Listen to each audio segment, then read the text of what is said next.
Thank you.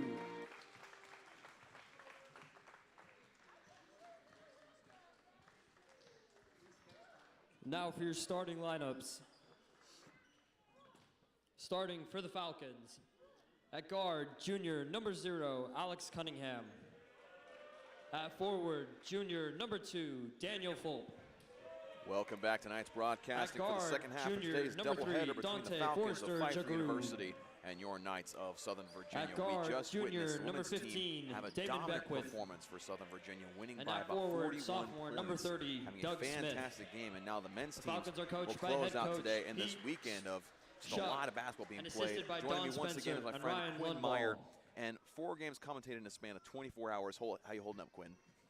Pretty well. I mean, honestly, I'm fine with it because I love college basketball, and it's been a pretty exciting weekend here in Buena Vista. Perfect answer right there, Quinn. I love it. We have the starters here being announced for Southern Virginia. We got Koa Baker, number 1, and DJ Green, number 10, number 11, Colin Griffith, number 21, Malachi Olson, and number 33, Tyler Karchner. The usual starting lineup we're used to seeing from the Knights.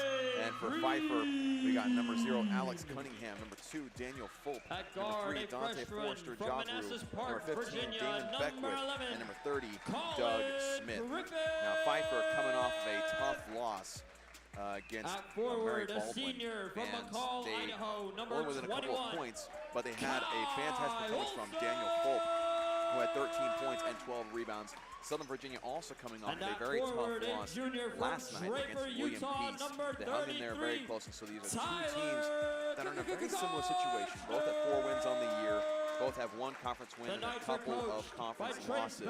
So 2 teams in a very similar situation, trying to get something going in the midst of conference play. Yeah, and I think in the case for the Knights, we've seen that they can play with the best of them in the USA South Conference.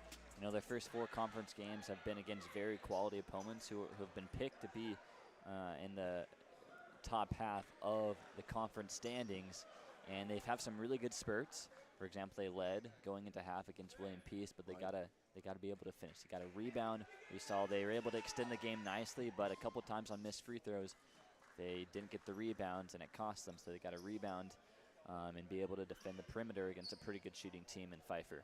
Absolutely. We mentioned shooting for the Falcons. You got number 15, Damon Beckwith, who comes into this game shooting 40.5% from three-point range. The tip won by Southern Virginia. And another thing, too, that we talked about in yesterday's game against William Peace for this men's team is that the last couple minutes, they just weren't really able to get a bucket besides free throws.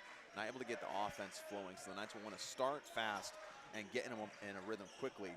And Baker going in strong. A little bit of an awkward shot, but rebounded by Pfeiffer, number 30, Doug Smith. Mid-range jumper, no good. Rebounded by Baker. A little bit of hesitancy from both Kai Olson and Karchner, both not wanting to get in each other's way.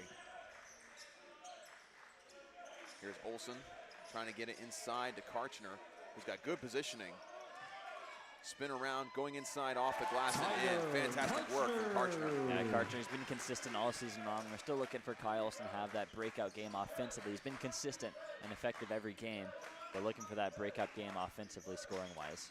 Right, like you said, consistent in other fields like defense. He's been an imposing force in the paint. Several blocks traveled there for number 3, Dante Forrester Jogru, the junior from Tampa, Florida. So the ball goes back to the Knights. So good first couple possessions for Southern Virginia. Got the rebound off a missed shot. Then you had, of course, that turnover there. Knights looking to extend this early lead. A little bit of an off pass. Olson able to corral it. Trying to feed it inside on the cut to Olson. Just a couple of sloppy passes in a row for the Knights. Looking to make something. I mean, you could add something there with the cut for Olson. Just have a more accurate pass. Yeah. Maybe a little less heat on it so it has a little more time when it bounces off the floor. So the Falcons with it, down by 2 in the early goings. Mid-range jumper up and no good for Doug Smith. DJ Green coming off of a tough shooting game against William Peace. He'll try to rebound from that. Good take by Koa. Baker trying to go up against Doug Smith. Doug Smith, who stands Foul at called on Doug 6'6", Smith. or 6'8", excuse me. Koa Baker got to a the lot line. of height Shooting on 2. this Pfeiffer team. You got a player at 6'8", and 6'6", 6'6", and then you have 6'4", And another 6'6" player, I mean, you have a lot of length, especially if you put him in defensively. Here's the first free throw of the game. And Baker knocks it down. And you mentioned DJ Green. You know, Green is one of those guys that's really been a great spark for this Southern Virginia team. And, you know, he had a lot of great looks last night, a lot of great outside shots, some layups. And again, just a really frustrating night. And even the best of players will have those nights where no matter how much you train, no matter how much you practice, some nights the ball just does not want to go home. Yep. So the night starting off with a 4-0 lead after the free throws from Baker. The mid-range jumper just a little short. Tipped on the rebound attempt by Olsen. It'll stay with the Falcons. Well, what I like about DJ's game is, you know, he just keeps shooting you. He's not phased. Some people might mistake that as being trigger happy, but he's a good player, good shooter. So he's got to keep shooting the ball because it's going to fall eventually. Baker gets his hand on it that time. Nice drive inside by Forster Jagru. Really had no defense there to match him. Had a lot of body screens that helped him out. So the Falcons get their first points on the board. Green going inside, fadeaway jumper off the back of the rim, no good. It's similar to a lot of his shots last night that were a little bit strong. Getting inside the paint, working against Baker that time is number 2, Daniel Folk. We mentioned him having a double-double last night. Just a fantastic performance on his part.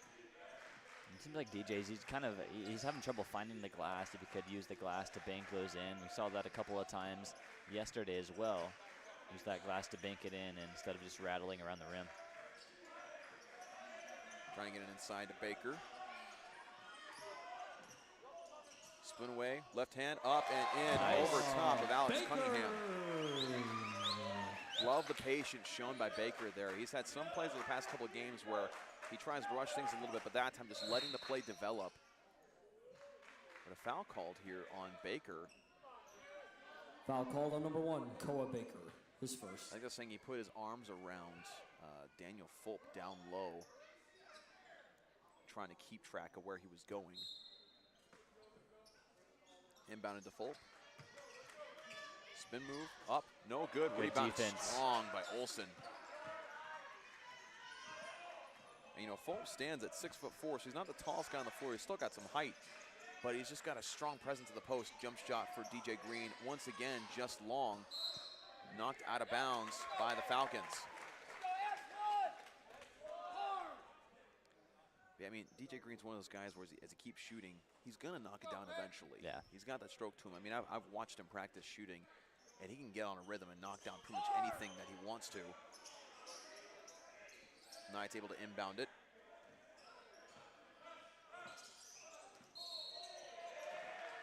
They're going to call a moving screen on offensive foul on number 33, Tyler Karchner.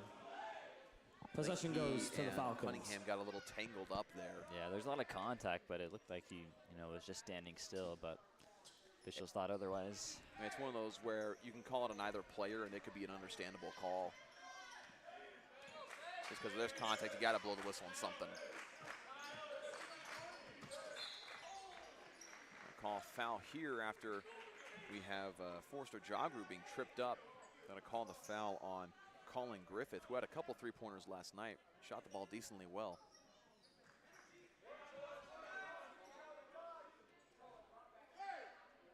.64 is the score.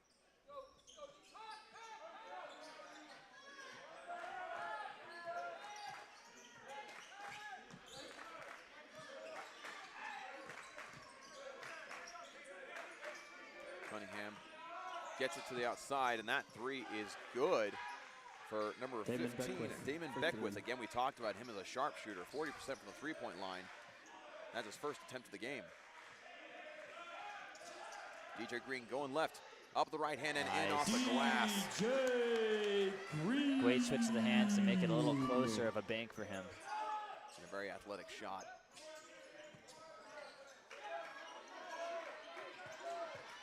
Working against Karchner, reverse layup there, good for Fulp. Basket by Daniel Fulp. Falcons now have the lead 9-8.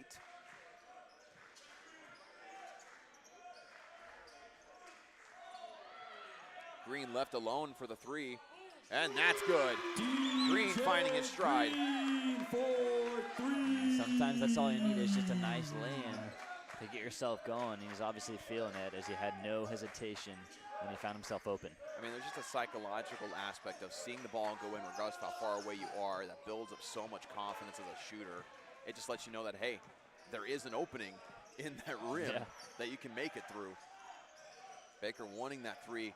The give and go, going up strong with the left hand, up, off the glass and in. Baker! Strong drive by Baker. And that's just something you can't teach. You know, you can suggest things, but ultimately it's up to the player to find a way to improve their inside game and finishing ability, and that's one of Koa's strengths. Clearly that's the main thing he was taught from an early age and has tried to perfect that. That mid-range jumper from Fulp, no good. Rebounded by Olsen. Olsen now with 2 rebounds in the game. Karchner working the post and rejected by Doug Smith. It's great defense. Media timeout. And a media timeout here as the Knights have a 13-9 lead.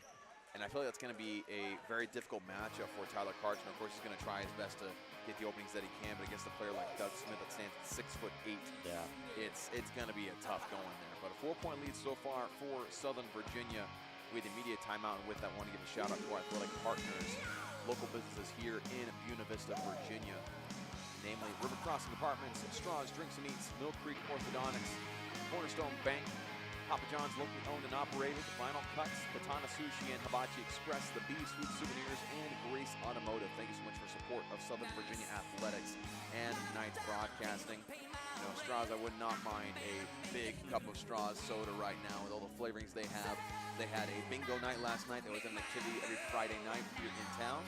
Always a fun time, and of course, Katana Sushi and Hibachi. Always a great date night location, Papa John's. Who doesn't like good pizza, right? I can go across the whole list of benefits of those places. And Dawson, just to put, before we get too deep in this game, you know, we were talking beforehand that the USA South Conference, especially for men's basketball, is just really wide open. Yes. You know, from top to bottom. It doesn't matter if you were preseason poll number 7 as the Knights were a Pfeiffer. I think they were number 6 coming into this season, but you know, they're coming off a win, I think, a couple of weeks ago where they dominated defending champion NC Wesley in this Pfeiffer team. So very solid squad.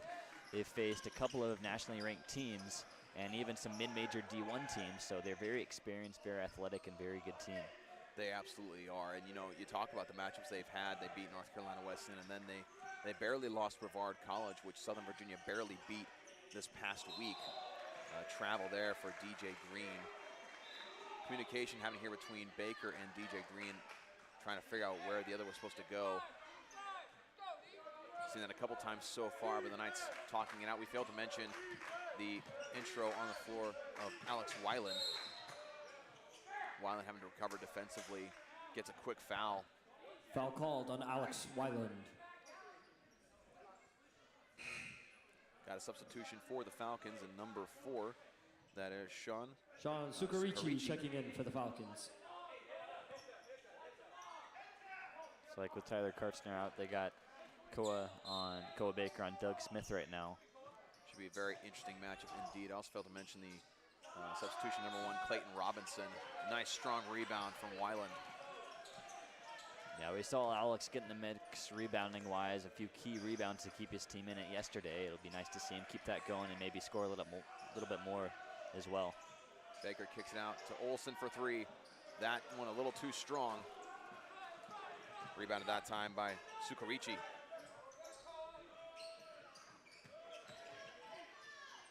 Nice move. Nice laying off the glass.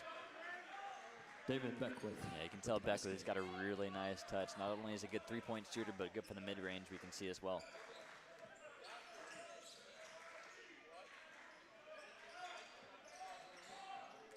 Green, nice behind the back dribble, jump shot up off the front of the rim, no good. Attempts to get his own rebound, advanced ahead to Sukarichi, misses the dunk.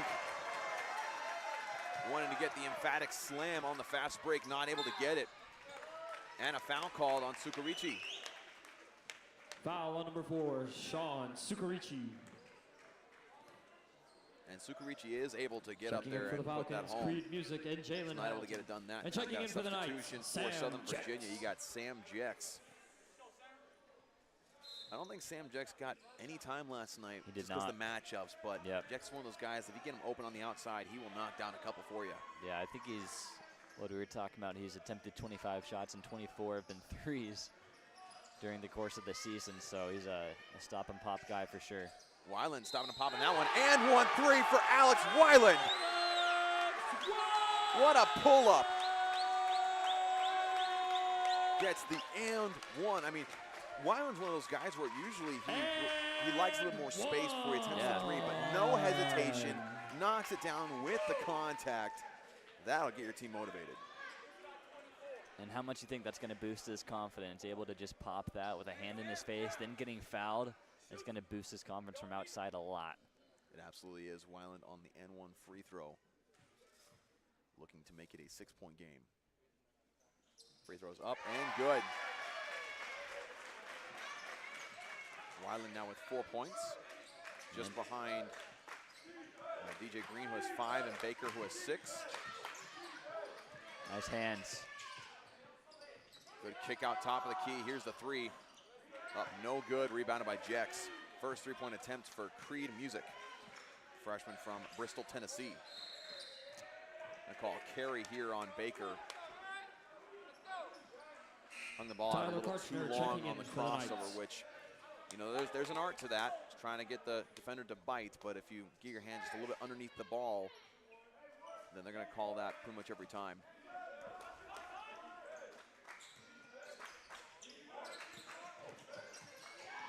Good job by Weiland moving his feet. Good D. Good cut to the basket. What a rejection from Karchner. Jex tries to save it. It ends up back in the hands of the Falcons. Deep three for Pfieffer. And that one is good for number 24, Ty Black. Ty Black for 3. The great rejection from Karchner.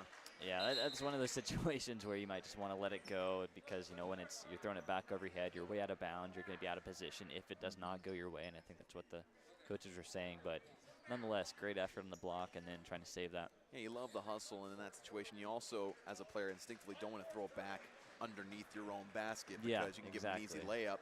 You don't really expect them to necessarily hit a deep three all the time, but regardless of how it worked out for the Falcons on that play, Ty Black gets his first basket of the game on a very key moment where they needed to build up some momentum after Southern Virginia went on a little bit of a run with Alex Weiland having that and 1-3. Green getting a little bit of action there. And I'm loving what I'm seeing rebounding-wise for Southern Virginia right now. We talked about that being a key for them. You got Baker already with 4 rebounds, Olsen with 2, Weiland with 2. Jex has even gotten 1 as well. And they're out rebounding Pfieffer right now, 9-5. I mean, Pfeiffer's got the lone offensive rebound of the game so far, but defensive rebounds dominated by SVU at this point. Yeah, and especially considering, you know, the height advantage that Pfeiffer does have. I mean, they've got a man down there, 6'8". Yeah. You're going to expect to win the rebounding battle against a lot of teams, but a good job of the Knights being committed, going towards the ball to grab those rebounds and being strong coming down with it. Absolutely. So 11 minutes and 37 seconds left in this first half. The Knights have a small 3-point lead over the Falcons. Knights have the ball after that 3 was made by Ty Black, the sophomore from Charlotte, North Carolina. Knights trying to inbound it, having a hard time with it, gets it into Sam Jex. Trying to avoid the trap on the sideline, get into the sure hands of DJ Green.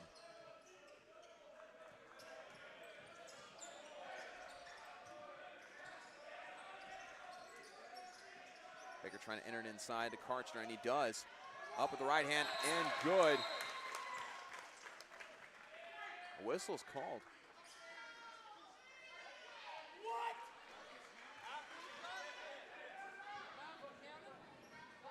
I think they're saying that Karchner had pushed his defender. The basket counts. So they are going to count the basket, but that's the second foul for Tyler Karchner. We didn't really see what happened there, but maybe he had a little bit of push off after the shot to try to get some space. And that's probably what the ref saw down low.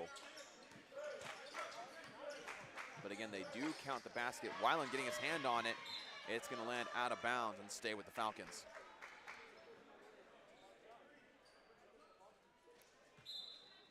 You don't usually see a foul call like that where it's after the shot has been made. Driving in, up and good that time for Clayton Robinson. Clayton Yeah, because Robinson you think like in with the those basket. situations, if something's called, it might be, you know, a technical foul or, you know, flagrant of some sort. But yeah, a strange call there. Green going up strong, rebounded by Olsen, double teamed. Trying to throw up a shot with the foul.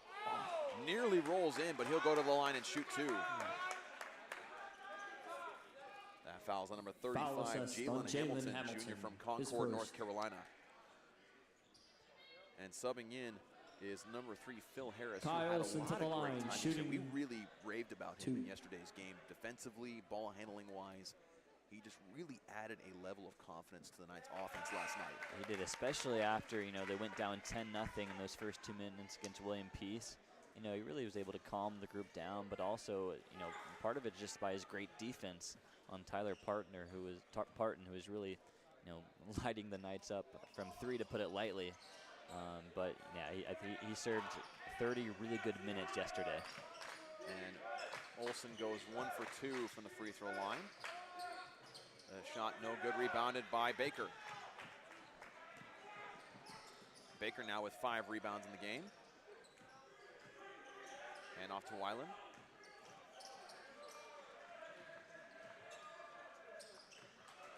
Olsen driving baseline. Trying to create some space. Going up strong with the shot. It's going to roll out. Baker went over the top of Clayton Robinson. Yeah, that's going to...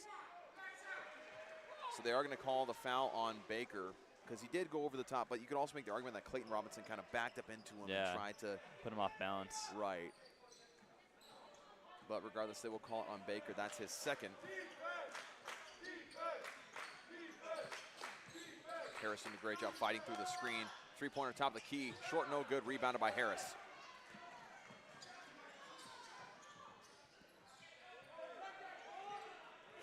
Baker working baseline, going inside the paint.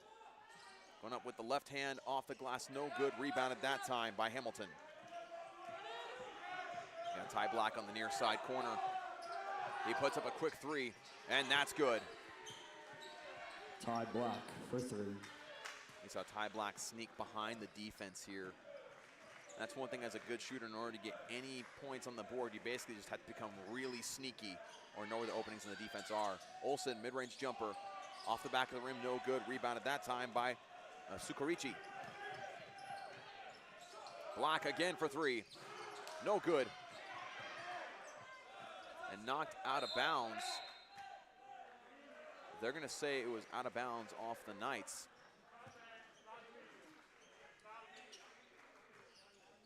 They initially said media timeout, but no media timeout.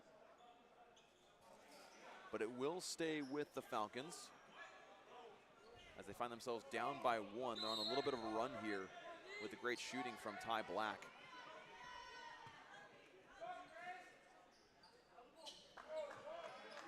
Here's Robinson working against Harris.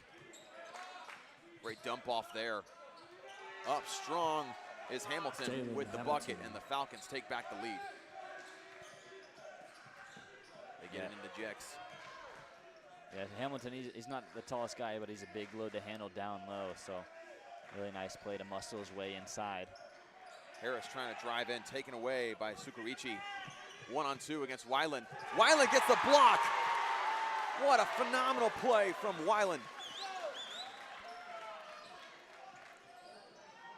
When you're 1-on-2 defensively on a fast break, and shoved down that time as Baker by Hamilton. But again, when you have lack of numbers like that defensively and come away with a stop, like in football, you get helmet stickers for fantastic plays. I feel like in basketball, you got to have like stickers put on the back of the jersey for something like that. Yeah, it's almost like in those situations nowadays, you know, defenders are expecting the pass. I think we had a play like that in the women's game earlier. Right. But it's almost, you know, you've got a better chance to just go up with it because you've got some momentum with you. Obviously don't want to, you know, commit a charge, but really nice patience by Alex Weiland. And nearly a foul called on Sukarichi again. Baker putting up the 3. No good, rebounded by Hamilton. But yeah, very physical defense being played right now, and the refs are letting them play.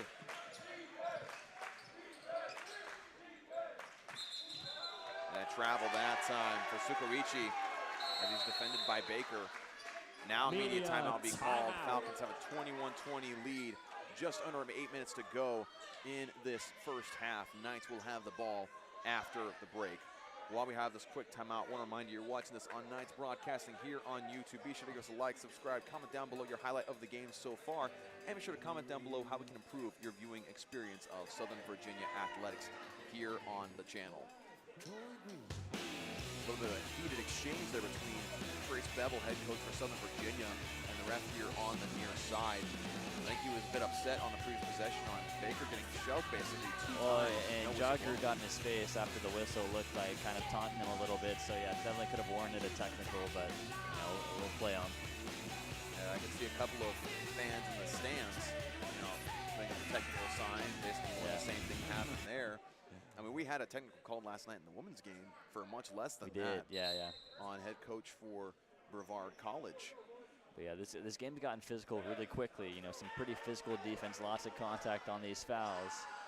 So it'll be important to, out of the timeout, both these teams got to keep their motions in check. 21-20. Don't let just that under 8 adrenaline minutes left in the first turn half. into any irrational decisions.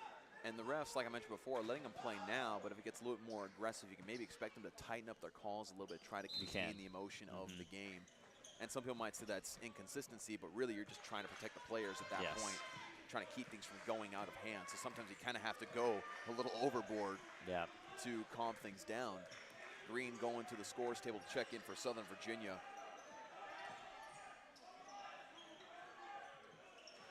"12 seconds on the shot clock. Fed inside to Baker. Going up strong. Off the glass, no good. Rebounded by Olsen. Going up again, over defenders, up and in. They're going to stay on the floor with that foul, I think. Maybe the shot clock didn't change. Trying to figure out.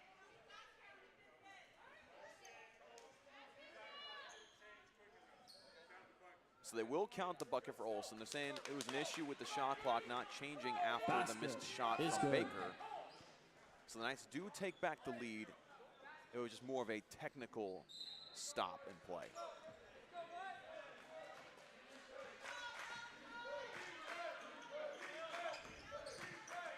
So Falcons with it.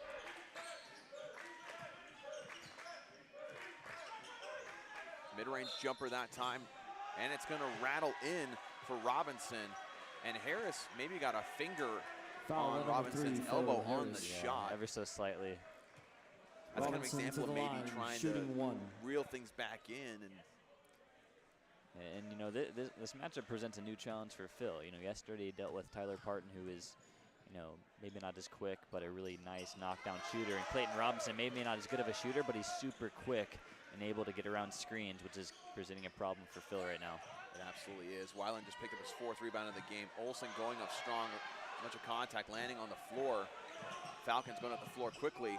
Green did a great job of disrupting the alley-oop pass that was intended for Andrew Peacock.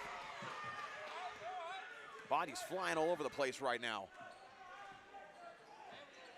And lots of defense in the backcourt as well. It's making it pretty chaotic on both ends. Green, the shot off the right side, no good. They're going to call a foul here on the Knights, I believe. It'll be on Kai Olsen. Number 21, Kai Olsen. I think he was going for the rebound and pushed a little bit too much for the ref's liking. And so now both teams are in the bonus.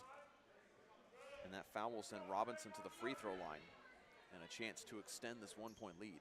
That's pretty early for a bonus too, isn't it, in the first half? It 7 minutes really left. is. I mean, we talk about how much they've let them play, and that's, again, saying something, because there's still been enough, like you said, fouls to warrant a bonus.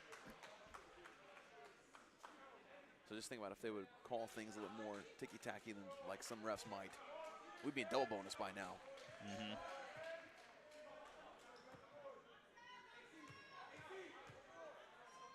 There's Robinson's second free throw.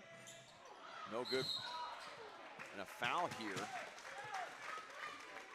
They'll call it a number 45. That is Kendall Matthews, the senior center from Montgomery, Alabama. Kendall Matthews. Possession goes to the Knights. So the Knights will get it back after the missed free throw. Yeah, the Knights got to stick with it. We've seen a lot of back and forth recently, but the Knights got to put put a couple buckets in and maintain this lead. They've lost it now, but they can get it back with a bucket here. Green working against Beckwith.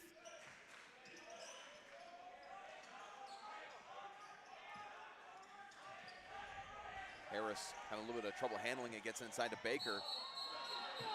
They're going to call an offensive foul on Baker. And the fans are not upset with that whatsoever. They're suggesting that it was a flop on part of number 20, Andrew Peacock, and I think they definitely have an argument there as Baker picks up his third. I mean, Baker didn't even lower his shoulder. He was just simply moving towards the basket, and Peacock simply flopped onto the ground. Yeah, we want to be partial in some ways to both sides, but that was a really tough one to make because he was falling backwards before Koa even seemed to make contact. So that's a tough call to make right there. Especially on a possession where you wanted to tie things up or potentially take the lead if you have a 3 or an and 1. Peacock going inside. I'm going to say no shot, foul underneath. They're going to call it on number 11, Colin Griffith, freshman from Manassas Park, Virginia. That'll actually send Peacock to the free throw line. Andrew Peacock to the line. This will be his first free throw attempt of the game. Shooting 1. That was a big personal foul because that was 3 on Koa. So a little bit of foul trouble just as we saw last night against William Peace. And the frustrating thing on getting your third foul on a call like that, where you really feel like it should have gone the other way, or at least resulted in calling a flop, because they do call that now. Second free throw is good for Peacock. It is now a 4-point lead for the Falcons. Got a substitution here for Pfieffer in number 12. This is Rashamel Butler, senior from Ridgeland, South Carolina. Butler checking in for the Falcons. And correct me if I'm wrong, but I think it's been about 4 minutes and the Knights only have one basket, 2 points to show for. They crossed the 10-minute mark with 20. So they're on a good pace, but have lost some steam here in the last few. As a similar issue they experienced last night in the closing minutes against William Peace, where they just weren't able to get a bucket with the intense defense that was being shown to them. Harris going in, nice inside to Olsen, blocked that time by Beckwith. But like I said, great feed from Harris to Olsen. Just better defended by Beckwith. Weiland hit the ground hard, came up wincing in a little bit of pain, and rebounded by Weiland after the miss from Beckwith.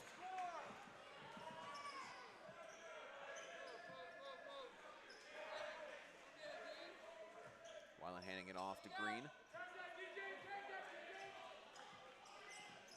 Working one-on-one. And call a foul on the floor. So that'll send Green to the free throw line to shoot the 1-and-1. Foul on number 2, Daniel Fulp. His first. DJ Green to the line. Shooting 1-and-1. Green so far tonight has 5 points. All 5 of those coming in the very early minutes of this one.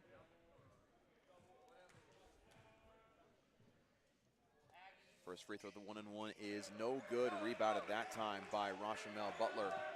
And we saw free throws came back to bite them in the late stages of the game last night. So they got to start hitting their free throws, those free shots, since points have been tough to come by in the last few minutes. Good board by Olsen on the mid-range jumper, miss by Butler. Under 5 minutes to go in this first half. Knights still down by 4. Good crossover there, and going up strong. And about as wide open as you could possibly be on a drive like that, but went a bit too fast. And down the other way is Cunningham with a score.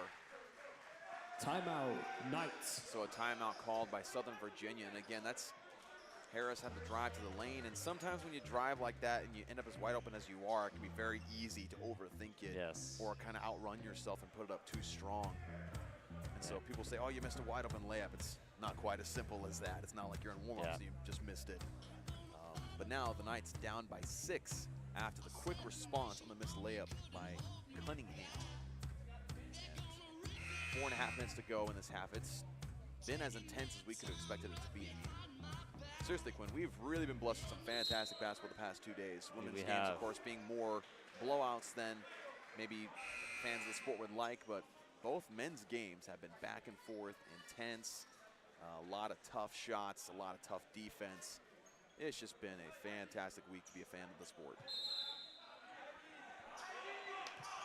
Here's Harris with it.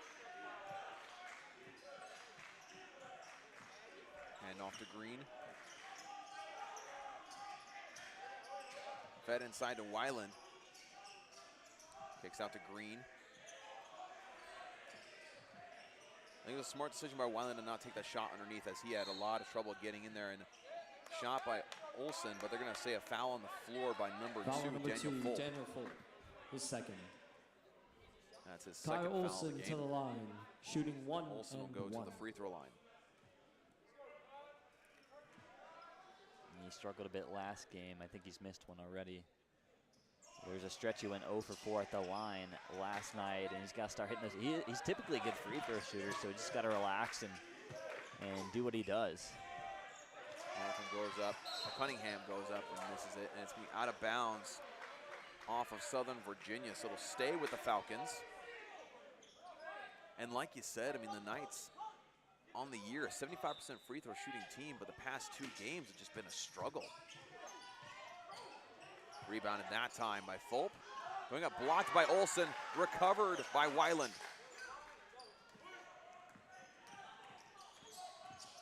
Green driving in, spin around, kicks it out to Griffith. Deep 3 for Griffith, no good. Brought down by Butler. Going against Weiland, blocked by Weiland, that's his second of the game. Top of the key, 3, no good. Rebounded by Harris. And great defense. I like what I see from Alex Weiland. He's been relentless on these fast break opportunities. He's not shying away from it. In a situation where it could easily result in a score for Pfieffer.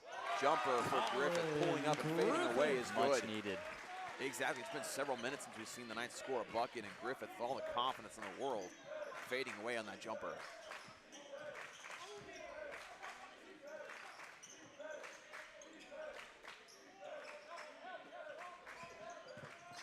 But again, on 2 occasions, all nice feed inside to Fulp.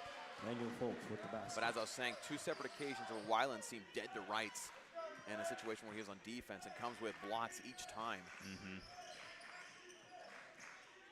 And that just comes with reading the guy you're defending and just knowing how to play smart defense.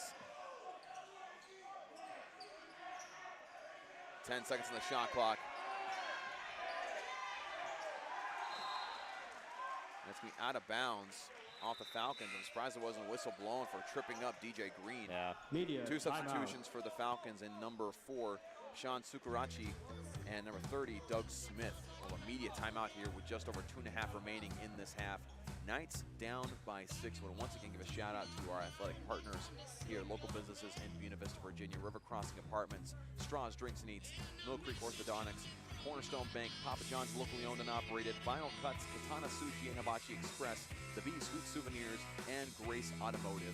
Thanks again for your support of Southern Virginia Athletics and Knights Broadcasting. So, I mean, it's, right now I feel like the main story that we're looking at is Pfieffer just playing fantastic defense. They've made it really difficult for Southern Virginia to get much of anything. Played very physical down low and made life specifically difficult for Kai Olsen, especially the fact that you have to sit Koa Baker after getting his 3rd foul. Yeah, that's the tough thing about, not having too much depth up and down the lineup, and, eventually, someone's going to get into foul trouble. I think for the most part this season they've been able to avoid that. Right. But in this situation it's tough, and then obviously Kai Olsen may be struggling a little bit with confidence in his shot. Obviously at the line he struggled a bit. But yeah, great defense by Pfieffer. They're all over the place. At the reaching timeout, in for Falcons lead the Knights, the ball. 30-24, they've been able to do with that 2.5 minutes left in the first not half. too many fouls committed against them. Knights ball. Yeah, good aggressive defense, and I would keep doing that if I'm them. Harris will inbound it for Southern Virginia on the near side. Looking to get it into Green, and they do as he cuts to the basket. Goes up reverse lip, up and in for Green. That puts him at 7 for the game. Leads both squads in a fast transition for the Falcons. Trying to get it inside to Doug Smith. Let's say a travel before he prepared for the dunk.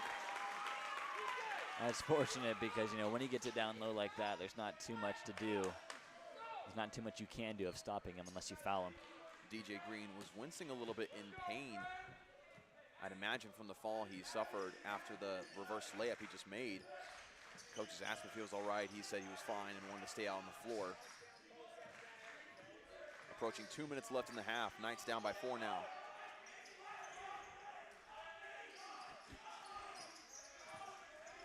Going inside. Shot clock winding down. Green up again. Another bucket. DJ Green. We've talked about Green's ability at ball handling and facilitating the offense, but when the team needs him most, he's one of those guys you can rely on to get a bucket. Driving inside, no good. Smith up strong and gets the basket to fall. Doug Smith with the basket. It's a good job by Doug Smith, staying up high with it when he came down and able to put it back in pretty easy. DJ Green on a roll. Green. If this were NBA 2K, he'd have a fire symbol on top of his head right now. A couple of consecutive green beans, maybe. I love it. They call a block on DJ Green on the step back from Cunningham. Foul on number 10, DJ Green. And that'll be DJ Green's first foul, His so first. not in any real foul trouble yet. Got some substitutions Alex Cunningham for Pfieffer. to the line, shooting. But it'll be Cunningham 2. shooting free throws.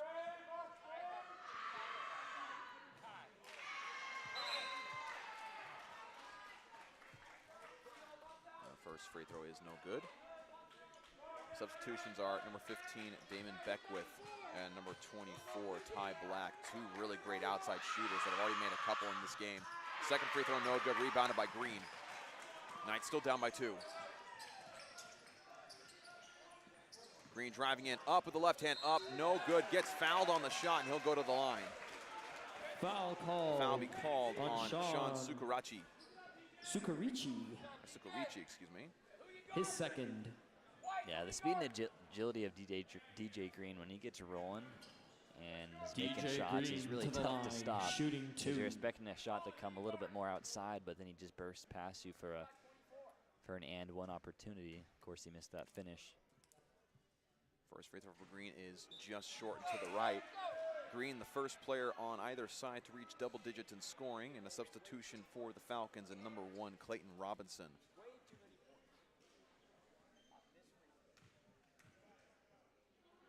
Here's the second one. Also missed. Weiland able to bring it down. But again, free throws, those things you just cannot afford to miss them. Step back 3 for Green. Up, off the back of the rim, no good. Rebounded that time by Robinson. Yeah, I mean, that's the lead there by 3 or 4 points off of missed free throws. You're not going to expect to make all of them, but at least some. The quick release from Black in the corner extends the lead to 5. I mean, it's exactly like you said. The Knights have missed 5 free throws. That's the entire deficit right now. Yep.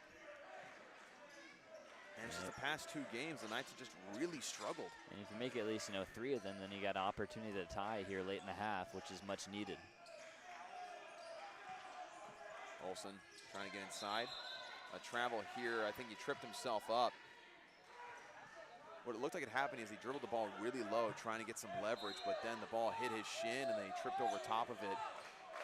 It's an unfortunate waste of possession for Southern Virginia, even though he had something going there. Yeah, I guess he might have been trying to go around the far side of Smith.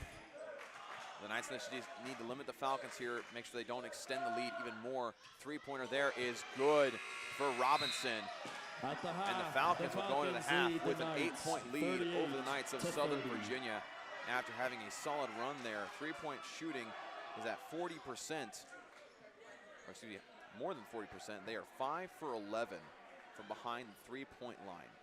And again, when you have that alongside Southern Virginia's 5 missed free throws, Southern Virginia three-pointing is not that far behind percentage-wise, but they've only attempted 6, knocked down 2. Yeah. And in this second half, I mean, it'll be interesting to see how if officiating changes at all, because they've let them be very physical defensively. Will that become a factor? Will the Knights be able to shoot better in the second half? They'll be able to take advantage of opportunities. That'll be yet to be seen in the second half. And so with that, we will take a short break and see you after halftime festivities. Snapping at me. Now everybody wants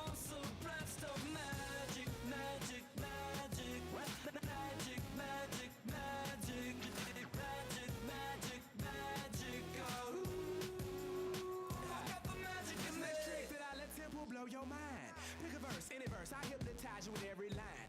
I'll need a volunteer. How about you with the eyes? Come on down to the front, stay right here and don't be shy. I have you time traveling, have your mind babbling. People trying to inherit the skills, so they asking it. Even David Blaine had to go and take some classes, and I see mind freak like, what's up, man? What's happening? So come on, come on, and see the show tonight. Prepare to be astounded, no ghost or poltergeist. You know I'm no Pinocchio, I never told a lie. So call me Mr. Magic Man, I float on cloud nine. I got the magic in me. I got the magic, baby. Every time I touch that track, it turns into gold. Yes, it turns to gold. Everybody knows I got the magic in me. I got the magic, baby. When I hit the floor, the girls come snapping at me. They be snapping, baby. Everybody wants a blast of magic, magic, magic, magic, magic, magic, magic, magic, magic. Oh, I got the magic in me. Take a journey into my mind. You'll see why it's been in my rhyme. Stay on the road, so I call my mama when I got time. I hit the stage, go insane, then jump into that crowd. See when I rhyme, I flow on a beat like da-da-da-da. See, I deceive you with my intergalactic ether. I sing just like Aretha, so respect me like I'm Caesar. I kick it like Adidas, blowing sticky like adhesive. Be cautious, cause what I be on to leave you with amnesia. I break all the rules like Evo Knievel. It's a spectacular show, cause my heart pumps diesel. So whatever you saying, it don't entertain my ego. I do this every day. Hocus pocus is my stilo. I got the magic in me. I got the magic, baby. Every time I touch that track, it turns into gold. Yes, it turns to gold. Everybody knows I got the magic in me. I got the magic, baby. When I hit the floor, the girls come snapping at me. They be snapping, baby. Everybody wants a blast of magic, magic, magic, magic, magic, magic, magic, magic, magic. Oh, I got the magic in me. Hey, I got that. Hey, I got the magic in me. I got the magic in me. All right, night fans, for our little halftime entertainment tonight. Or I guess it's the afternoon, my bad. I woke up at 11, I don't know what time it is. But this is gonna be music related. So don't worry, you don't gotta shoot a free throw, you don't gotta do a layup. This isn't Taylor Swift related either, don't worry. But it is music related, so I need 2 contestants, a guy and a girl. Allie just played, I'll give her a break. Star of the game right there. Come on, I just need 2. You win something cool. Anna, you got that look in your eye, you sure? Everyone's volunteering Allie, I guess Allie has to. Come on, Allie. All right, I need one more, I need a guy. And I know like all your names, so, we got one? Does he wanna go? We got one right there, we got one right there. I don't know, I see like 2 people. Someone's walking down the stairs, everyone's pointing at that guy, someone's pointing up there. Tad, you wanna do it? You're already on your feet, brother. Okay, so we got our 2 contestants. It's a competition. Don't worry, I'm explaining it. So what we're doing finish the lyrics. So I have 1, 2, 3, 4, 5, 6 songs. So I'm gonna play one of the songs, just one of the lyrics, just starting it randomly. Then I'm gonna pause it. First one to like raise their hand and then finish it, like just sing the next few lines, gets a point. We'll do first 1 to 3. Sound good? All right, everyone should know these songs. If not, you lived under a rock or something.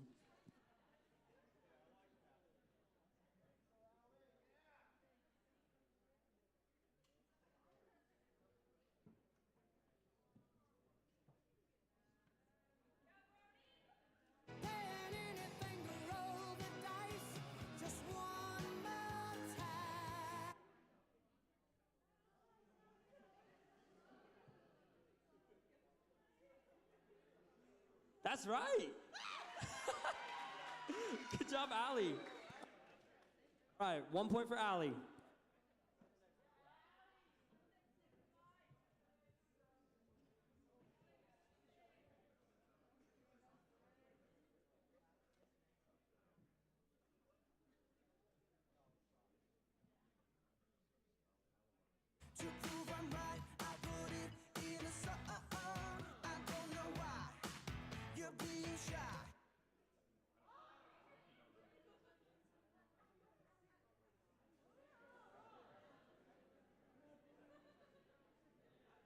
I'm disappointed.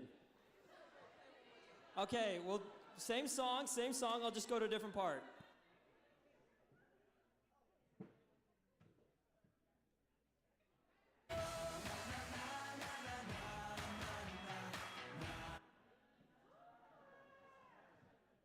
He got it. He said it louder. All right, we're at 1-1 each. Next song.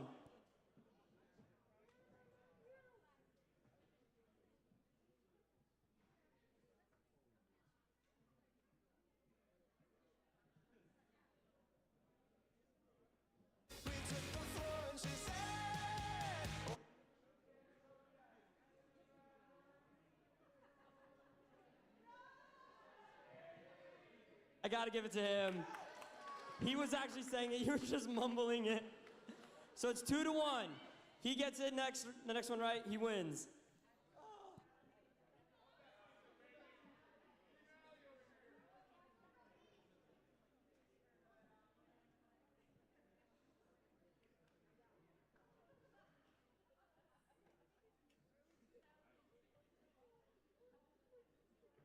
Baby, you're a firework. Come on, show 'em what you're worth.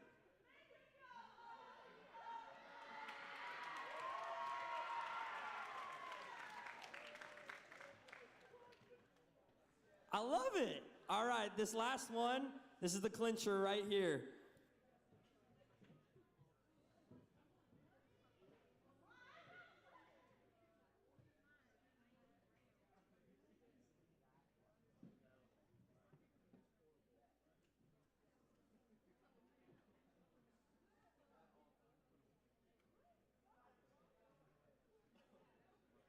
You're everything I need and more.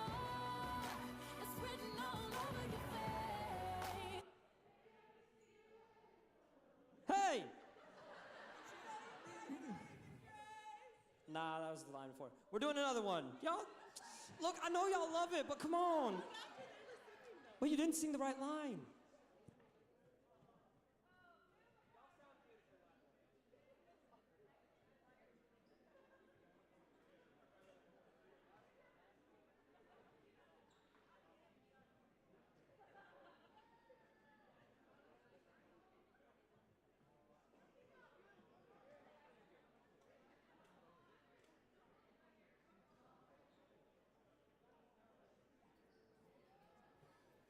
Stand under my umbrella. Allie wins! Congratulations, Allie! All right, Allie, come over and get a prize. Thank you. Good sportsmanship. Stay tuned, second half coming up.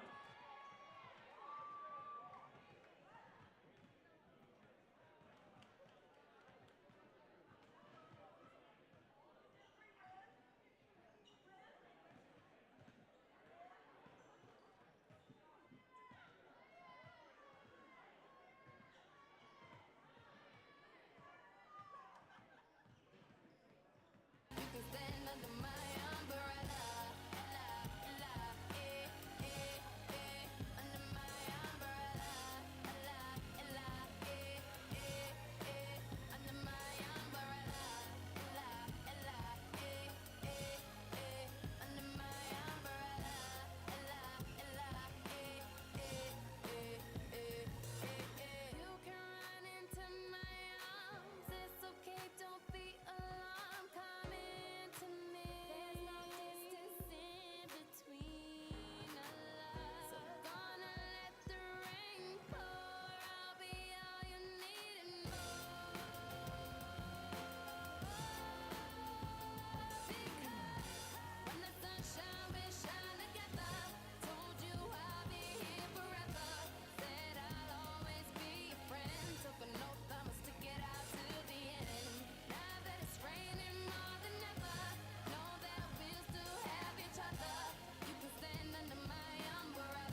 spring, and spring became the summer. Who'd have believed you'd come along? Hand touching hands, reaching out, touching me. And welcome back. Tonight's broadcasting for the second half of the doubleheader of matches between Southern Virginia and Pfeiffer University. Right now, Pfeiffer has the 38-30 advantage over the Knights.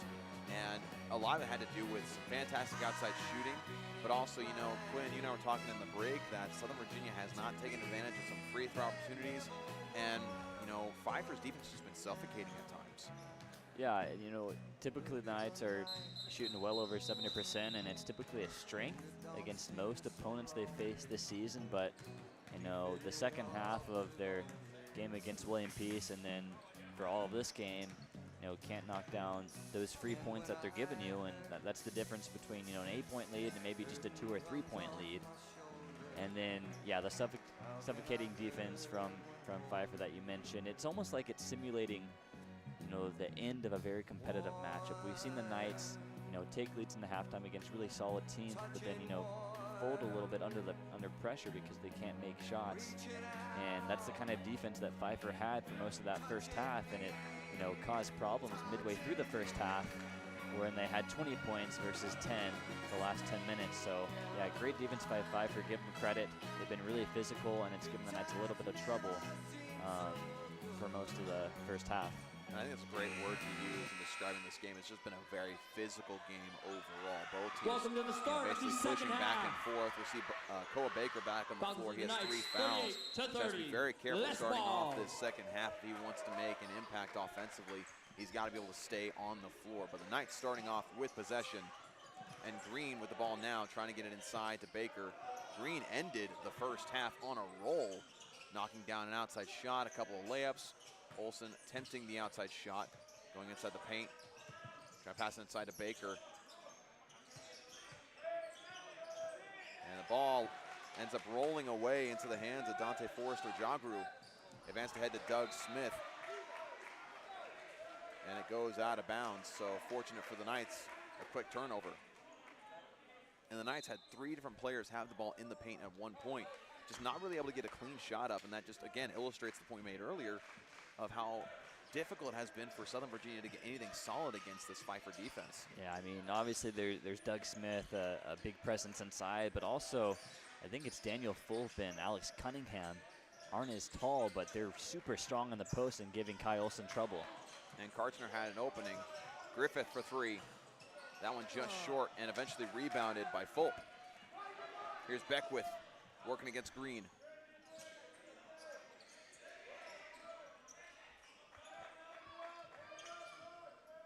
Here's the 3, up and good for Cunningham. Cunningham for 2. Just a fantastic shooting effort from 3 for Pfeiffer. They're now 6 of 12, 50%.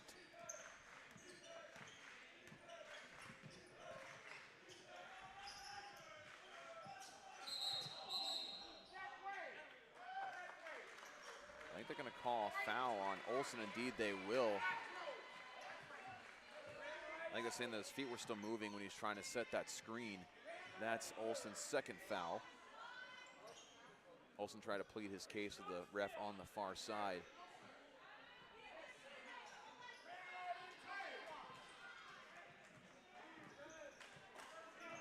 So now possession to the Falcons.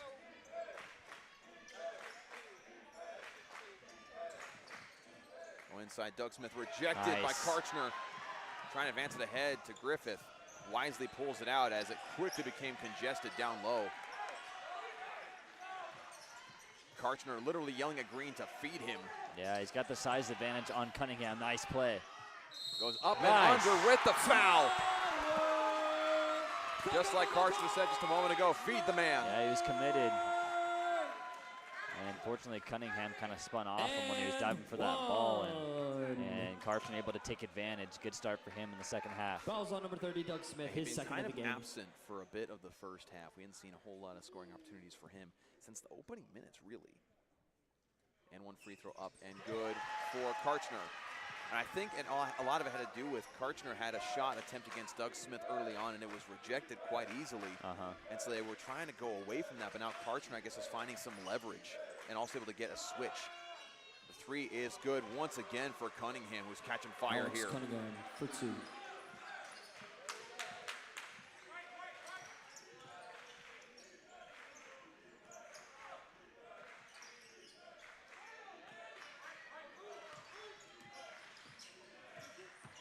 Going inside against, and Karchner tried not to touch it, but he did as the ball was rolling out of the rim on the shot from Green, so goaltending is called. Yeah, but not only free throws, Dawson, but there's been a couple of those lanes that they've misfired on. DJ a couple of times, and obviously Phil in the first half on that one drive. And, you know, that we're missing 8 points on the board right here. And that's just because lack of touch off the glass on those shots is a little too strong. And Fulp working against Karchner. Great defense and rebounded by Karchner. And part of that could be credited to the aggressive defense. So the Knights are maybe putting a little bit too much on it than they need because they're trying to compensate for that aggressive play.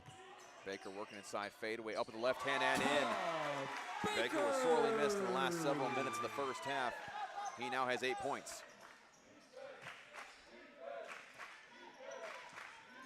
It's an 8-point lead. That three also good for Forster Jagru. The three-point shooting continues to downpour for the Falcons. And taken away that time by Beckwith. Another three. That is also good for Jagru. Forster Jagru for 3. Just like that, the lead is at 14. Green's had a couple of loose balls here to start this second half.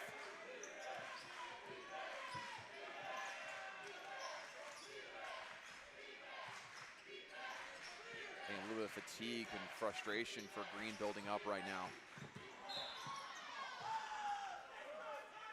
Karchner knocked down on the play. Foul on number 0, Alex Push Cunningham. on Alex Cunningham, and Karchner hit the floor hard, committing to the foul. I think there were a couple of times there that DJ Green wanted the lane cleared a little bit to make some room for a drive. You could hear him yelling clear in the middle of the paint there. So he's a little frustrated from that, as you know, he got it stripped from him on that last possession. This is the high post. Olsen driving inside, spin around, up the right hand, off the glass and in. Olsen! Cunningham, easy layup, fast transition for the Falcons, looking ahead to some runners. The Knights getting outran here. Baker for 3. That's good for Baker. That's what you need. Great back and forth going on right now. They just got to make sure that they don't allow the Falcons to get more momentum offensively. Another 3 for the Falcons. That's good. Their shooting is incredible right now. Cunningham with another 3.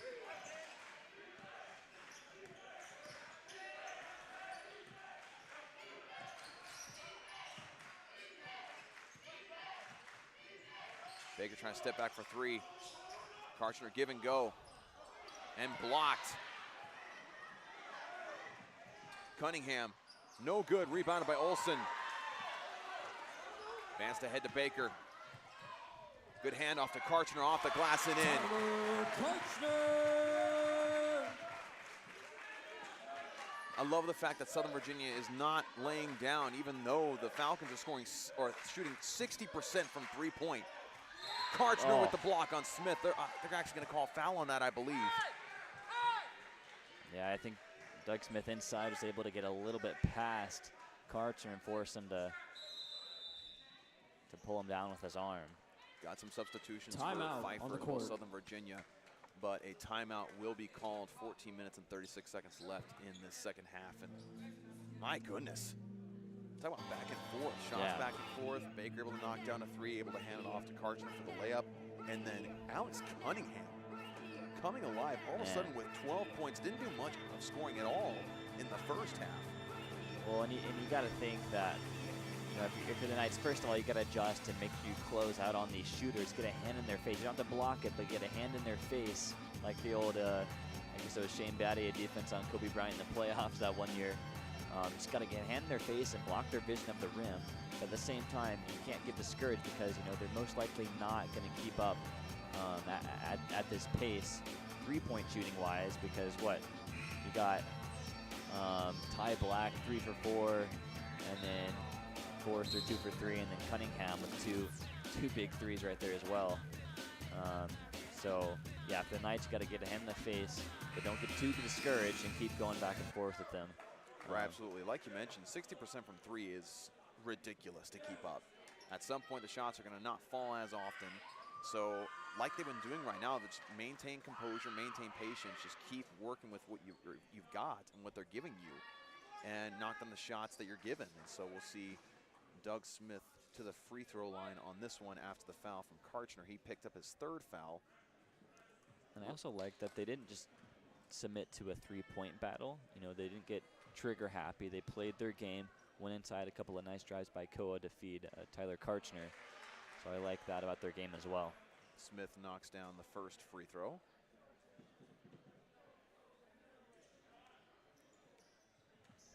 Smith now with 3 points. Make that 4. And a substitution for the Falcons, number 35, Jalen Hamilton. We also saw Ty Black check into the game, as well as Creed Music and Sean Sukarichi, as well as Clayton Robinson. It was a whole platoon swap for Pfieffer.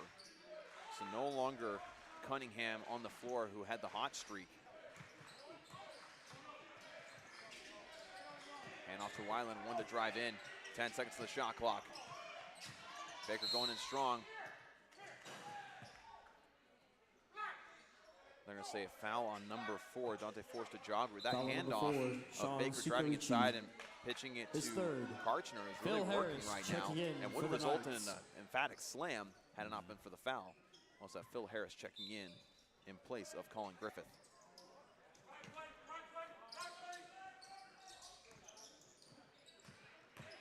Green going in strong with the right hand off the glass, no good. Fought for and rebounded by Sukarichi. Ty Black working on Harris. The feed inside. Up strong, no good. And another foul will be called on Karchner. That'll be his 4th.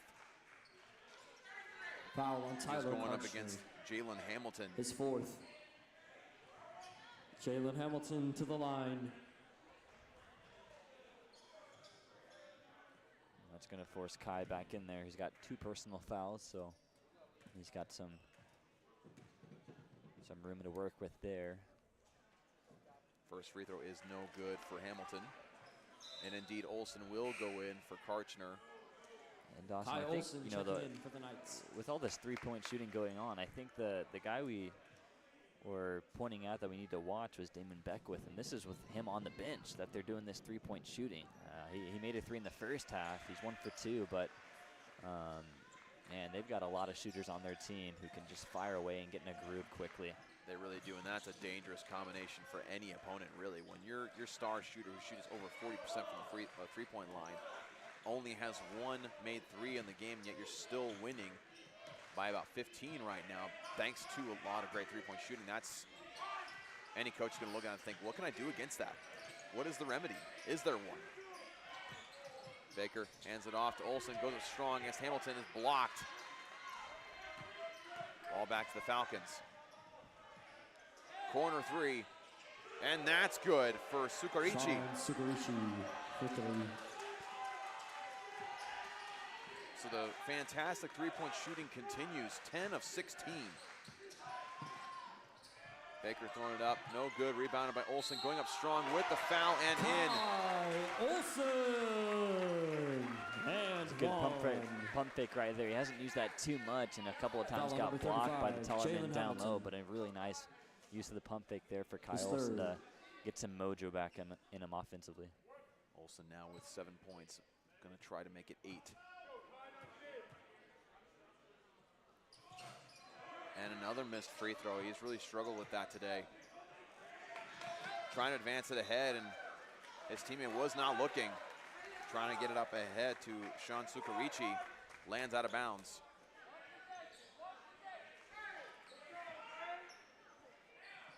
Hear the Knights. Go ahead. You can hear the Knights bench going just, one possession at a time. They're not out of this. They've proved that they can hang with the best teams in the conference. And this is no difference, but they got to hang in there with 12 to go. Hand off to Green. Love to see Green get some more scoring action going like he did at the end of the first half. Step back, gets it to Harris. Shot clock winding down. Green for three in the corner. No good, but he's fouled on the shot. I'm going to say it was on number 24, Ty Black. So he'll go to the free throw line and shoot three. That's Ty Black's first foul. DJ Green to the line, shooting three. Unfortunately for him, because that ball did not hit the rim, it would have been a shot clock violation and ball back to the Falcons. First free throw is good for DJ Green.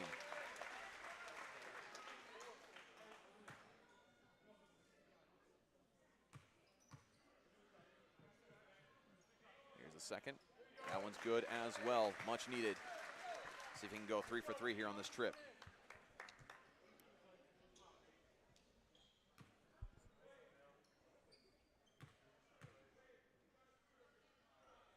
The third rattles in good. Make the Knights 8 for 14 from the free throw line.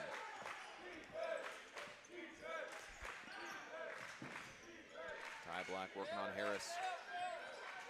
And Harris able to come away with it. It's to Olsen, up strong off the glass and in.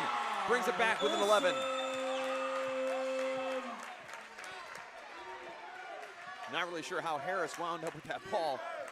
Yeah, he did a good job of staying down. Baker with it now, one-on-one. Going up strong with a layup, up, no good. Fought for by Koa Baker. Jump ball. Got to use the glass there. Really do. Jump ball. It'll go to Pfieffer. Media timeout. And a media timeout here. The Knights down by 11. Another great opportunity. But even if you're not able to capitalize, you show defensively you can get in their heads a little bit, force turnovers.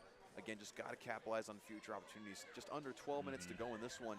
Like I said a couple minutes ago, it's far from over. There's a lot you can do, one possession at a time. Get your quality shots, force some unnecessary turnovers for Pfieffer, capitalize on those turnovers, and you're in business. And it's the things we talked about too. You gather that momentum off of 3 made free throws, a good defensive play by Phil Harris, and then a nice layup at the end, right? The simple things get them back in the game. Obviously would have liked to see that one go down to make it single digits, but they got the momentum, and they got to use it all the way to the end to get back in this one. They absolutely do. And want to once again give a shout out to our athletic partners here, local businesses in Buena Vista, Virginia. River Crossing Apartments, Straws, Drinks and Eats, Mill Creek Orthodontics, Cornerstone Bank, Papa John's, locally owned and operated, Vinyl Cuts, Katana Sushi and Hibachi Express, The Beeve, Sweet Souvenirs, and Grace Automotive. Thank you for your support of Southern Virginia Athletics and Knights Broadcasting. We appreciate you. So, I'm still just baffled by this three-point shooting percentage for Pfieffer. 62.5%, 10 of 16 from behind the arc. I don't think I've ever seen that in my entire life. And how much of that has been in the second half as well? Just an explosion. Just exactly what they needed, and that's pretty much all of their lead right now is due to those three-pointers, knocking them down. That jumper, no good. Fought for and rebounded by Hamilton. Up strong. And in for the Falcons. You might almost rather settle for a mid-range two-pointer at this point, the way they're shooting behind the line, as I think it was Robinson that time that mid-range didn't fall. But yeah, just an absurd three-point performance right now in this half. Baker able to inbound it to Green. And you make a good point, Alex Cunningham's on the floor once again. He was one of the main ones that caught fire early in this second half. Yeah, Cunningham it was, correct. Oh, it looked like Baker fell going around that screen. He had an opening. Getting inside to Baker. Up strong with the left hand off the glass and in. Over 2 defenders. Brings it back within 11.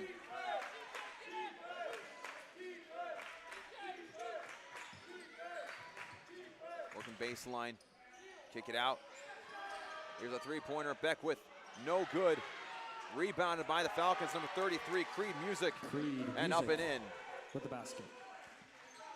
And in a situation like that where you finally get them to miss something, you gotta get the rebound. Yeah. It feels like it's been forever since the Falcons had missed a three-point shot, especially one as open as that. They're now 10 of 17, 58.8%. Green driving in, wide open layup. Beautiful play there for Green. He's got 16. Yeah, they need a couple of stops now. They're able to go back and forth offensively, but they need a stop now. Cunningham for three. That one's short and rebounded by Baker. I mean, That if you're one was- Pfeiffer, that's an okay shot, though. I mean, we're looking from behind it, and it looked good. Yeah, it did. Yeah, the way he's been shooting, you'll take that if you're Pfeiffer, but that time just not enough on it. Kick out to Green for three. A little too strong. Rebounded by Cunningham. 9.5 to go. Nice fancy layup that time by number 15. That's Beckwith. Bit of up and under there.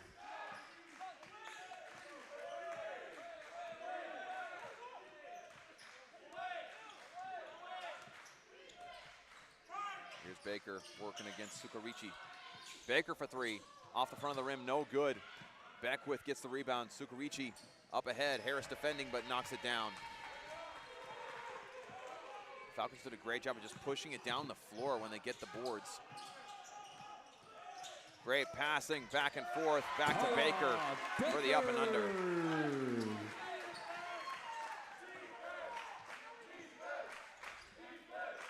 Well, I'll tell you one thing. Both these teams are going to sleep well tonight with the amount of energy they're exerting on each of these possessions. Cunningham and Music with the rebound. Up and in somehow, some way for Sukarichi. The foul is called. Foul on number 23, Alex I think they Weiland, said his 24, but they meant 23. Alex second. Weiland, that's Sukarichi his to the second line, foul. shooting one.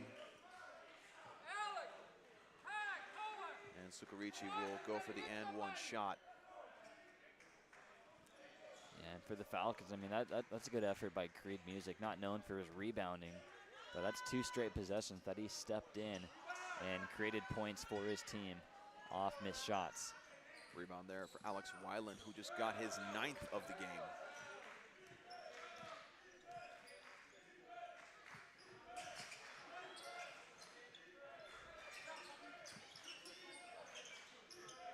Olsen top of the key. Spin inside, up strong Nice the right move. hand, off the glass and in. Olsen! 13-point game once again. The Knights need to get back. Olsen working on Doug Smith defensively.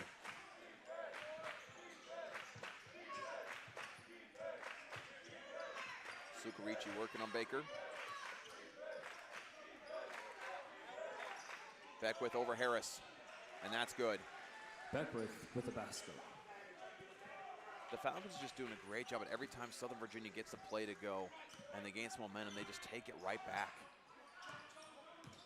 Baker now going up with the foul. They'll count the basket. And because, you know, And one. any day of the week, you're happy with how the Knights are playing offensively, but you know, Media, just timeout. can't buy a stop here in the last 10 of the second half. They really can't. Even if a shot is missed, they allow an offensive rebound, especially for someone like, you know, Creed Music. He's gotten in there a couple of times and ruffled some feathers and made things interesting for him. And also, another thing too is that consistently Pfeiffer has just been so good at once a basket is scored, they respond right back, force the ball down the floor really quickly. And while you're recovering to set up your defense, they've already got a guy cutting to the basket for an open layup or kicking out to a guy for an open three. They're just phenomenal offensively transition. It does, and it reminds me a little bit of back in the 2019 ACC tournament. I think Duke and North Carolina were playing, you know, the one-year era of Zion at Duke. And obviously Duke coming in a little bit of a favorite that season, but North Carolina's had this absurd transition offense. So you can have Zion going for a dunk or some fantastic play, but 2-3 seconds later, up the floor the other way and put it in the basket. So yeah, if you can perfect that transition offense and fast break, you know, you're going to be scoring a lot of points pretty much every night you play. And honestly, watching Pfieffer hustle down the floor like they have, it makes me tired just watching. Yeah. And I don't need out there running. I mean, I just feel like thinking about it, like I would not be able to get up in the morning running that much. But Yeah. Baker at the free throw line with the and one opportunity here. Well, and Koa there's Baker got to to be the something line, built into shooting their one. training as well, because Yeah. you know, basketball without all those fast breaks is a very physically demanding sport. But when you're running and gunning every time down the floor, it's going to take a toll, and so you got to be prepared for that, or you're going to wear out, which they obviously have not, with 7.5 to go in the game. Very, very true. With that free throw, the Knights have whittled it down to a 12-point deficit. Got a substitution here as well, number 20, Andrew Peacock. He made a couple plays in the first half for the Falcons. Beckwith working on Weiland. What a shot for Beckwith over the outstretched hand of Weiland. I mean, there's nothing much you can do about that one. Yeah. Yeah, and if you're Wild, you could play him a little closer, but then you're worried that he's going to go past you with his speed. Right. So, yeah, Weiland's played excellent defensively today and yesterday, so not too much more you can ask of him there. Baker working inside. Up strong off the glass. Rebounded by Doug Smith. Able to reach over everyone and bring down that board. Smith with the transition dunk. Again, that transition offense is just killer for Pfieffer.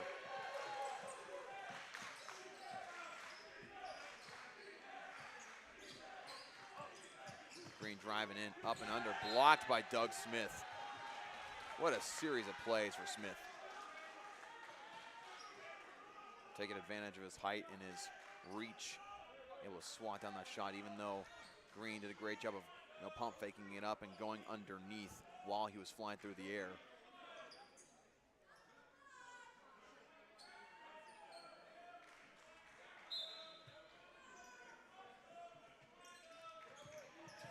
Green gets inside to Baker. And a foul on Smith flying in there trying to block Baker's shot. And we see Peacock kind of trying Koa to sell Baker the to charge line, once again. Shooting 2.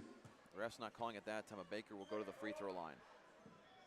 Yeah, and that was pretty similar to that, I think, that controversial call in the first half. You know, pretty similar. He started falling backwards before Koa really made contact. But I think it was a good no call there. Baker to the free throw line. First one is good, brings him to 19 points. He's got 19 points and 7 rebounds.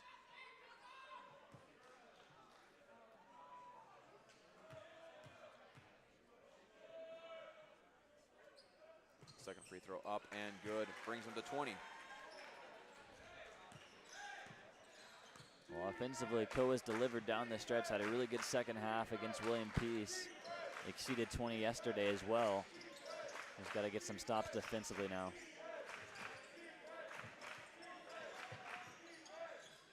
Good handoff underneath.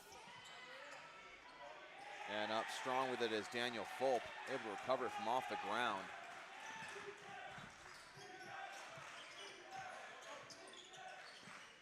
Gets to the Green.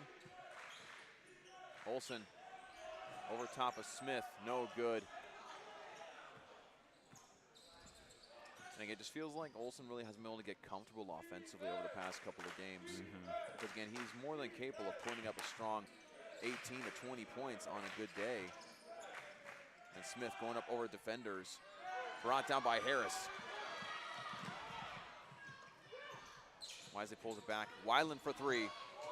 That's short for Weiland. And that's going to be out of bounds. Stays with Southern Virginia.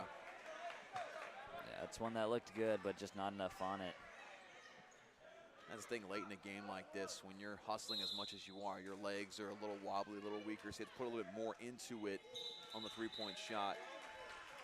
So a timeout called here with 5 minutes and 19 seconds to go in this one. 16-point lead for the Falcons of Pfieffer University.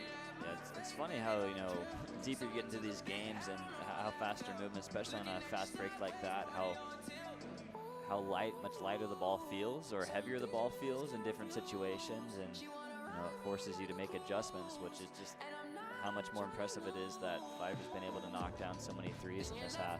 And one thing Pfeiffer's really done well, especially the past couple of minutes, is that, like you mentioned, they started off the second half shooting incredibly well from three. I mean, right now the percentage is at 55.6, which is just absurd. Yeah. But since then, since I believe Cunningham's last three, or maybe it was Beckwith's last three, they've really emphasized getting it down the floor and finding guys cutting to the basket, because what's happening is that now that they've knocked down all those threes, Southern Virginia's being sucked outside defensively, trying to defend those outside shots. So now guys being able to cut to the basket, have way more open lanes, able to knock down those layups. I mean, you got guys like Doug Smith having a wide open dunk. Then you have guys like, again, David Beckwith going inside, getting the ball, and Daniel Fulp getting the layup as well. And so it really stretches you out. It's almost kind of like what happens in football with the West Coast offense. It spreads out the defense, and you can pass it around, then all of a sudden you run up the middle and you have a wide gap to run and maybe get about 15 yards. So Good point. We'll see if Southern Virginia can adjust to that and inbound it here. Getting it under the basket to Baker. Olsen trying to go underneath. Smith gets fouled on the way up. Smith, I believe, is That's approaching. 4 maybe. I think you're right. That is Ty his fourth Olsen foul. to the line, So we might shooting expect 2. to see him come off the floor here in a second. Yeah, if I'm the Knights, especially the last few minutes, I'm very happy to see that as a Knight fan. Olsen missing the first free throw. Because Smith was a little quiet in the first half and for part of the second half, but he, like you said, Dawson, once they started going down low and emphasizing that part of their game, he's been tough to stop. Another missed free throw, though. Yeah, I think at this point with free throws, Olsen's just worried about missing, and that just causes you to miss even more. Of course, knowing the guy that Olsen is, he's a hard worker, and so after this game, he's going to make sure that's an emphasis for himself going into practices and routine, and up and no good. That time for Fulp, but goes back up, tips it in, and gets fouled. And that is called on Baker, who just got his fourth. Daniel Fulp to the line, shooting 1. I imagine they might keep Cohen here, just trying to keep some sort of offensive pressure going since it's been tough to stop Pfeiffer. And in the end, one free throw is good. They will keep Baker in the game. 4 minutes, 45 seconds remaining in this one. 19-point lead for Pfeiffer. They've been able to grow the lead.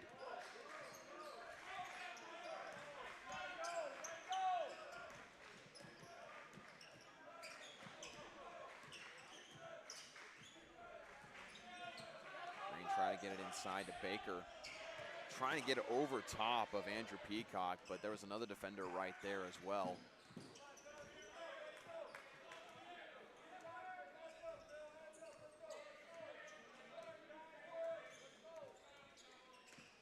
Robinson working on Harris. Again, we talk about how much of a problem Robinson has been for the Knights to defend.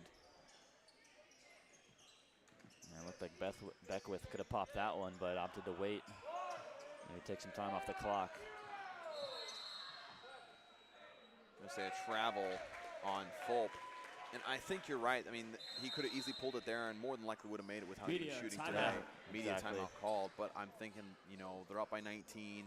They want to, get this game wrapped up and out of the way, and so they're going to be more than content to use up as much clock as possible and bring this game to an end sooner. But speaking of Beckwith, he's got 11 points along with Daniel Fulp, and Cunningham leads the way with 12 points. Again, we talked about the amazing three-point shooting he had coming out of halftime, just playing like a man out of his mind.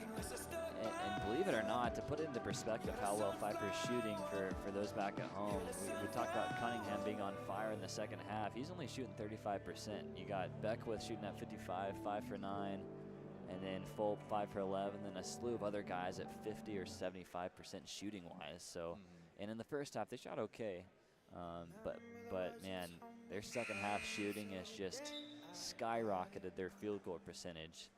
And it's tough to keep up, so can't put too much blame on the Knights here defensively. Obviously, again, like we said, you want to get a hand in their face as much as you can, and don't get discouraged from the sharp shooting that they have. But it's tough to keep up with. The Knights have held their own offensively as well, but when a team's shooting 60% in the half. You know, what are you going to do? Right, at that point, it's like you just recognize, you know, you're doing what you can do. It's just the other team is shooting like crazy. Again, 50% field goal percentage, 55.6 from three. When you're a steal here for Beckwith, and he's going to slam it after the steal from Harris. But again, when your three-point shooting percentage is higher than your regular field goal percentage, you know that they just had an insane day, and that emphatic slam from Beckwith just adds a little bit of salt in the wound. Hand off to Olsen, off the glass and in. A little bit of, I want to call it acting from Peacock. He kind of flailed a little bit, trying to sell some sort of foul. He's been successful that once today. Yeah, that ability of Robinson to go so tight off those screens, it's making it tough to chase. Up, no good, rebounded by Weiland. He's in double figures of rebounds, I think, Alex Weiland. Indeed, he just got his 10th. Baker for three, and he gets fouled. He will shoot 3 free throws. Foul will be called on Peacock. Koa Baker to the line, shooting 3. Peacock trying to plead his case to the ref on the near side. We got Sam Jex checking in for Southern Virginia. I think he's got a couple bounces foul-wise today, so can't complain too much. That's a fair point. Sam Jex coming in for Weiland. Well, not quite yet. First free throw made by Baker brings him to 21 total points, but I imagine Jex is going in for Weiland to kind of add an extra outside shooting edge, because Weiland has knocked down a couple shots, and he had knocked down the three-point and one earlier in the game. But Jex is one of those guys, we talked about his percentage of shots that he's taken that have been three-point shots and how good he can be from the outside. Just shows how important the three-point shot is in basketball today. You know, can you imagine, you know, a college basketball player taking 95% of his shots from three, like even 20 years ago? No. Never. Absolutely not. I mean, man, you might be off the team if that happened. Yeah, coaches would not like you as a player if that were the case. Like, you had to be a specialist in order to shoot threes, but now even like, you know, a 6'8" center can shoot a three, and you won't even bat an eye. Exactly. I mean, look at the NBA, Nikola Jokic. And the best centers are shooting threes. Block there by Olsen. Another block. And another time getting in there. They're going to say a foul on the floor. And that's on Baker. That's his fifth. On Koa Baker, his 5th. So Baker is out of the game. Man. Daniel Fulp to the line. We'll see who they're going to put in. For the first time today, they're going to put in number 0, Ashton Lee, freshman from Leawood, Kansas. Here will replace Koa Baker. Ashton Lee checking in for the Knights. Ashton, he's intriguing because, you know, he's got a ton of athleticism. He's got more length, which matches up pretty well with Doug Smith. You know, I saw him working on his free throws after last night's game versus William Peace, but, you know, if he can develop on both sides of the floor, he can be a really important piece in the rotation of this night squad. Absolutely. I mean, standing as long as he is and approaching 2-minute mark, be interesting to see what the Knights do with him offensively here. And picked clean by Beckwith. That's the second time in a couple minutes that Beckwith has picked, I think, DJ Green and then also Phil Harris pretty clean.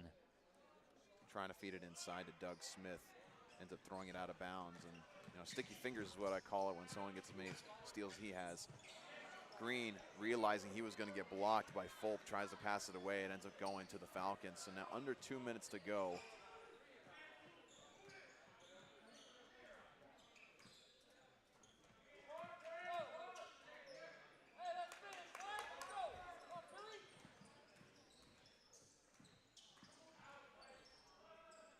Robinson trying to get it out to Fulp. Again, the Falcons more than content with allowing the shot clock to wind down. Beckwith shooting up, no good. It's going to be out of bounds off of number 2, Daniel Fulp. Got a substitution for Pfieffer, number 14, Kenan Kazia. I watched Kazia shoot some three-pointers and warm-ups, and he's got a solid shot. Got some more substitutions as well. Number 42, Brandon Alphonse, and number 23, Dalton McNew. McNew, a freshman from Atlanta, Georgia, and Alphonse, a freshman from Gastonia, North Carolina. Also number 11, Kennedy Marion. Harris going up. Nice fake. Off no good. Rebounded and put back in by Olsen. And Southern Virginia will also have number 45, Jake Wilson, check in. Nice Rejection defense. by Lee. That time the foul will be called. Yeah, the first time is good, keeping his going straight up, staying up high, but second time it's a little bit too low. Brought his arms down. So the free throw attempt for Brandon Alphonse. Free throw's no good. And Jake Wilson will check in, the junior from Ryrie, Idaho. He will check in for Kai Jake Olsen, Wilson checking who finishes in for the the night with Knights. 15 points and 8 rebounds.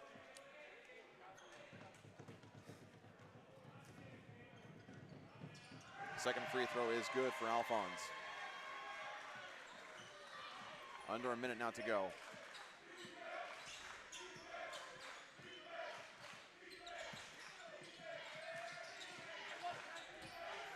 Harris, mid-range jumper, up and good.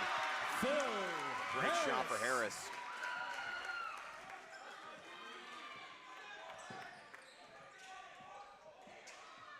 Trying to feed it inside to Alphonse, kick back out, top of the key for 3. And that's good for Aiden Carver.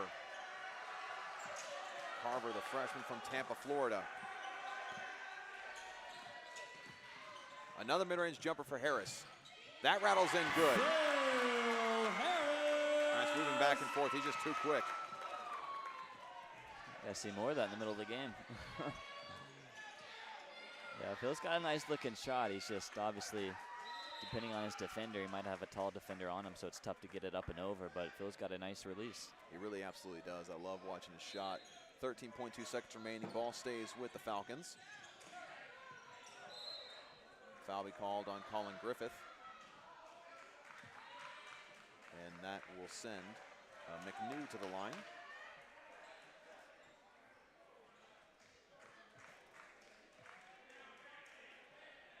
I want to apologize. I said McNew was from Atlanta, Georgia, but he's actually from Knoxville, Tennessee.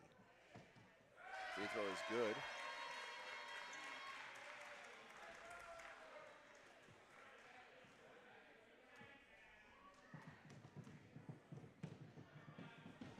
Second free throw is good for McNew.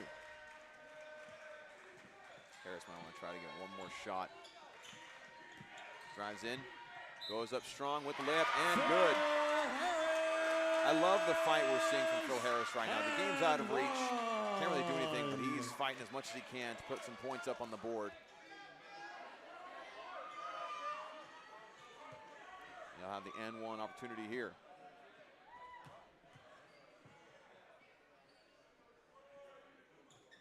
And the N1 free throw rattles in, good for Harris. Advance it ahead.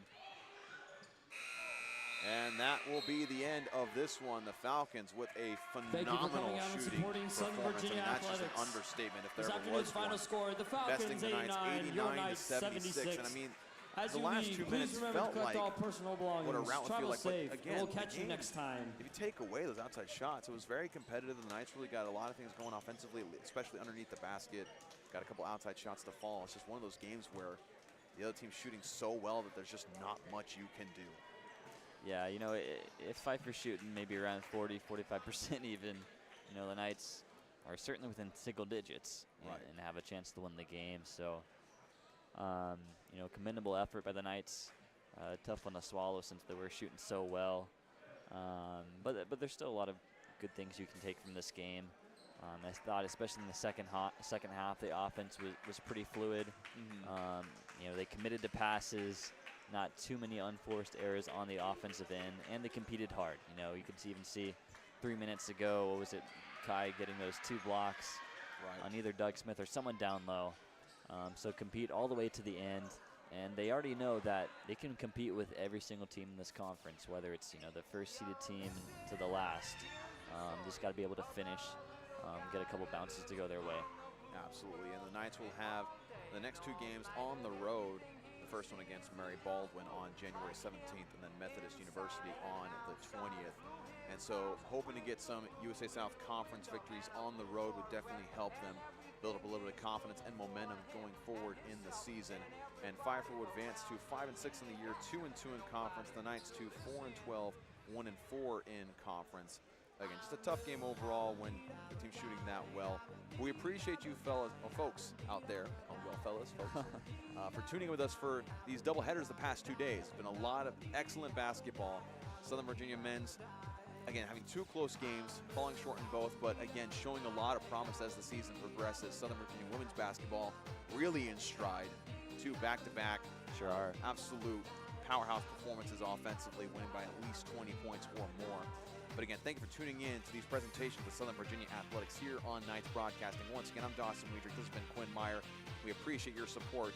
Be sure to go and like, subscribe to the channel, and be sure to comment what your highlight of the game was, as well as let us know how we can improve your viewing pleasure of Southern Virginia Athletics. And with that, so long, good night, and go Knights.